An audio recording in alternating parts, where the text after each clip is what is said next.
Everyone, this is day 2 in Digha. তো যেমন আমরা সকালবেলায় উঠি সেরকমই সকালবেলায় উঠেছিলাম।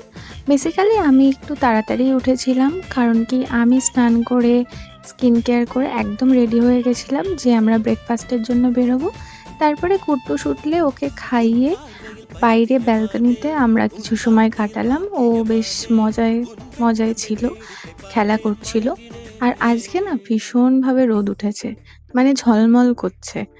আর তার জন্য তাড়াতাড়ি আমরা বেরিয়ে পড়লাম ব্রেকফাস্টের জন্য। আর বাইরে বেরিয়েই তোমাদের সাথে আমাদের সুইমিং পুল যে সাইডটা সেটাই শেয়ার করছি।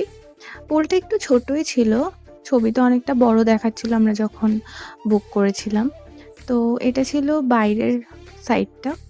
তারপরে আমরা ব্রেকফাস্টের জন্য একটা পাশের ধাবায় চলে গেছিলাম। ওখানে খেলাম লুচি আর ডাল, আর কুট্টুসের জন্য নিয়েছিলাম একটা ডিম সিদ্ধ।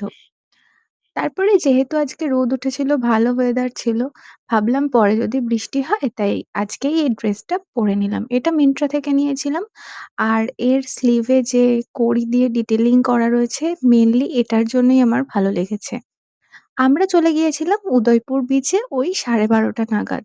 কারণ যত বেলা হবে না এই বিচটা অনেকটা ফাঁকা হয়ে যায়। ছবি ভিডিওস এর জন্য তো ভীষণই ভালো। তো খানিক ভিডিও করার পরে আমরা খেয়ে নিলাম চিংড়ি। আর আমি যেহেতু কাঁকড়া খাই না তাই জন্য আমার জন্য অর্ডার করেছিলাম ১ প্লেট চিকেন, যেটা আমরা সবাই মিলে খেয়েছিলাম। আর এবার কুট্টুসের ১ম সমুদ্রকে টাচ করার পালা। ও তো ভীষণভাবে মজা নিচ্ছিল। ওকে সামনে থেকে দেখলে মানে বোঝাই যাচ্ছিল না যে ও ফার্স্ট টাইম এসছে। ভীষণ এনজয় করেছে। যেহেতু সমুদ্রে নামতে পারিনি তাই ওখান থেকে ফিরে আমরা পুলে কিছুটা সময় কাটালাম।